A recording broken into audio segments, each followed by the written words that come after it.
Xin chào các bạn đã trở lại với kênh Cô Ba Bình Dương.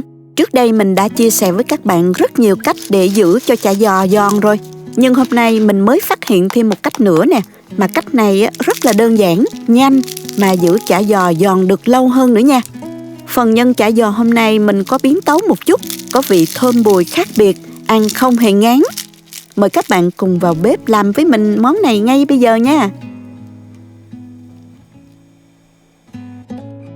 Nguyên liệu để làm chả giò hôm nay thì mình có 400g thịt heo xay, 250g tôm thịt không vỏ, 60g bún tàu, 3 nhánh hành lá lớn, một củ cà rốt khoảng 150g, 150g khoai môn, 100g nấm mèo đã ngâm nở, 2 cái trứng gà lớn và một ít hành tím. Chúng ta có thể xem những thành phần nguyên liệu chi tiết, hình ảnh nguyên liệu cụ thể để thực hiện món này ở cuối video, hoặc tham khảo những dụng cụ nhà bếp mình hay sử dụng bên dưới phần mô tả của video. Bây giờ mình sẽ đi sơ chế các nguyên liệu sau. Phần bún tàu này mình đem đi ngâm cho nở nha. Cà rốt thì mình bào thành những sợi ngắn như thế này ha. Đừng bào thành sợi dài nha, cũng không cần phải băm nhỏ đâu. Mình bào ngắn ngắn như vậy là được rồi. Cho vào tô để chút mình trộn nhân. Phần bún tàu sau khi ngâm nở thì mình vớt ra, vắt ráo nước.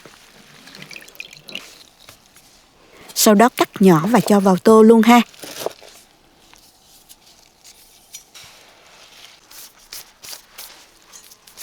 Chả giò tôm thịt muốn ngon hơn thì mình không xay nhuyễn phần tôm. Mình sẽ đập dẹp rồi bằm sơ. Để khi ăn mình vẫn cảm nhận được vị giòn của tôm đó các bạn.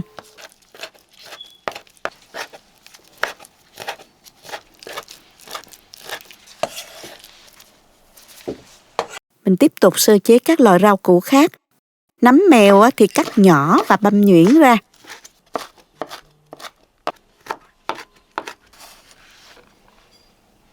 Với hành lá thì mình băm nhuyễn cả phần đầu hành lẫn và lá hành luôn.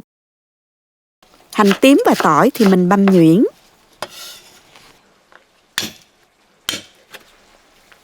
Khoai môn bào sợi như thế này. Cho hành tím tỏi, hành lá và nấm mèo đã băm vào trong tô nhân. Phần thịt thì mình sử dụng là thịt nạc dăm xay, trong đó có khoảng 20% mỡ, để khi ăn chả giò có độ giòn béo thơm của mỡ mà không bị khô nha các bạn. Riêng cái phần khoai môn này mình sẽ đem đi chiên giòn. Đợi dầu nóng thì mình từ từ thả khoai môn vào nha. Các bạn nhớ là thả từng tí một thôi, bởi vì khoai môn sẽ thoát ra một lượng hơi ẩm khá lớn, dễ làm trào dầu ra ngoài, rất là nguy hiểm. Khoai môn mình chiên hơi lâu một chút, cho đến khi khoai bung ra và có màu vàng như thế này thì mình vớt ra ha. Khoai chiên xong sẽ rất ráo và giòn. Khi trộn vào nhân sẽ không bị chảy nước, giúp phần nhân của mình vừa thơm vừa bùi vừa giòn ngon hơn rất nhiều. Để phần nhân chả giò dậy mùi và thơm hơn thì mình không cho hành tím sống, mà mình sẽ phi thơm lên nha các bạn. Cho một chút dầu vào chảo. Dầu nóng thì mình cho hành tím vào và phi thơm. Khi hành tím thơm rồi thì mình đổ ngay phần hành phi vào tô nhân luôn. Cuối cùng là mình cho 2 cái trứng gà vào luôn. Bây giờ mình sẽ nêm gia vị cho phần nhân.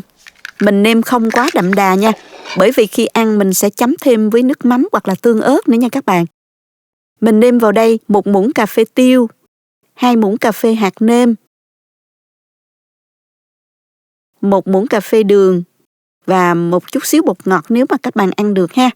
Thêm vào 1 muỗng cà phê nước mắm cho dậy mùi.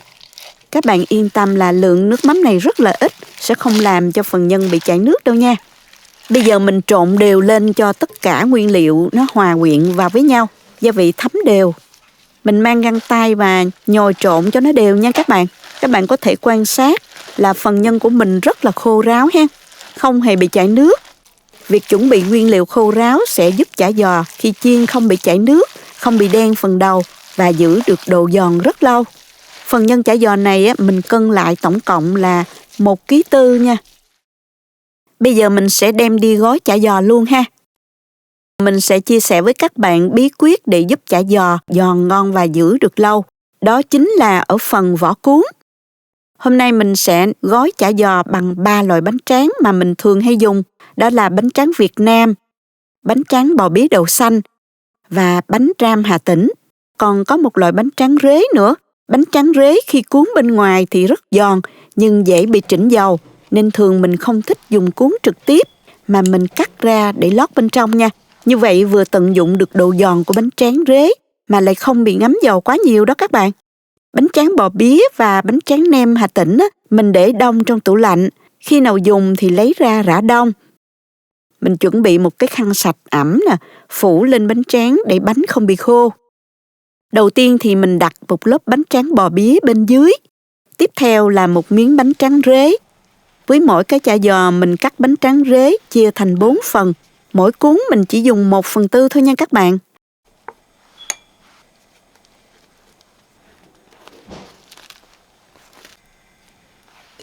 Bánh tráng rế để ở một góc xéo như thế này. Sau đó mình cho nhân vào giữa. Mình gập hai cạnh lại rồi cuốn như trong video ha. Khi cuốn thì mình không cuốn quá chặt tay nha, cũng không quá lỏng để khi chiên chả giò có độ giãn nở không bị nổ.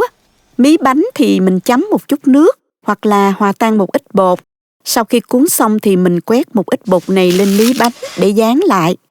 Với bánh ram Hà Tĩnh thì mình cũng làm tương tự. Do bánh tráng để tủ đông hơi cứng nên mình dùng khăn ẩm, lau bánh hoặc là xoa lên một chút nước cho mềm rồi mình cuốn giống như vậy ha.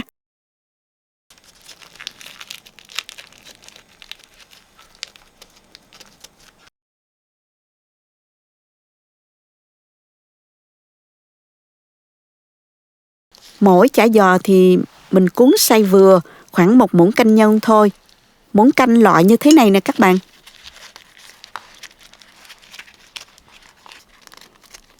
Với bánh tráng Việt Nam thì bánh khô và cứng hơn, nên mình cần làm ướp bằng cách là mình dùng nước pha với một chút giấm để mình làm cho bánh mềm, dễ cuốn hơn.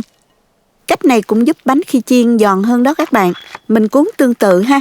Một lớp bánh tráng Việt Nam, một lớp bánh tráng rế bên trong, cho nhân vào giữa rồi cuốn lại cho chắc tay nè.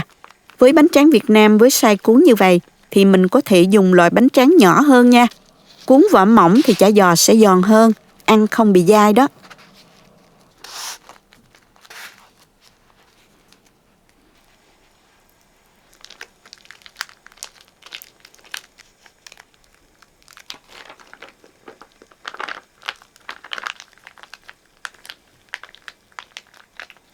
Vậy là mình đã cuốn xong hết số nhân này rồi.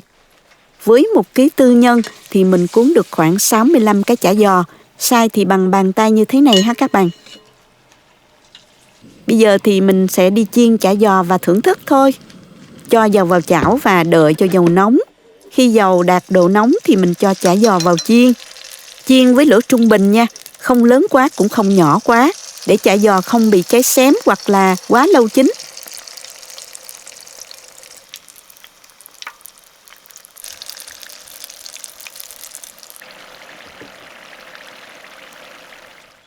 Để bảo quản chả giò thì sau khi gói xong, mình cho chả giò vào tủ lạnh ngay để tránh bị ẩm do môi trường bên ngoài. Mình cho chả giò vào túi Ziploc nè, chia thành các khẩu phần ăn phù hợp, rồi mình cho vào tủ đông. Không cần cuốn ni lông cũng không cần áo bột. Khi lấy chả giò ra chiên thì mình cũng không cần rã đông, lấy ra chiên trực tiếp luôn. Như vậy chả giò sẽ không bị rách nè, không bị nát mà vẫn giữ được độ giòn. Thường thì mình làm một lần rất nhiều, chia khẩu phần như vậy và trữ đông được 3 đến 6 tháng với tủ đông lớn nha. Còn tủ đông gia đình thì mình giữ tối đa khoảng 3 tháng nha các bạn.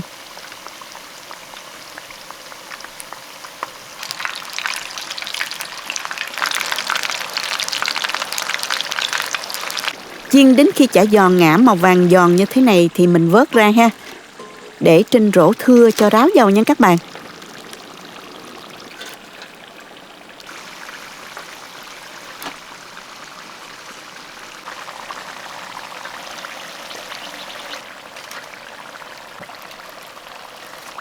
Đây là thành phẩm chả giò của mình nè.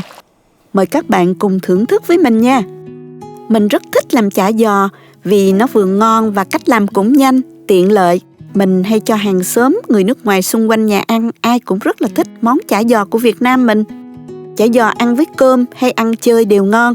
Mình hay cuốn với rau và bánh tráng, chấm với nước mắm chua ngọt, thêm một chút đu đủ ngâm chua ngọt hoặc là đồ chua. Dù gói bằng loại bánh tráng nào, theo cách này thì chả giò cũng rất là giòn và ngon đó các bạn. Mình bẻ thử ra cho các bạn xem nè, giòn rụm luôn.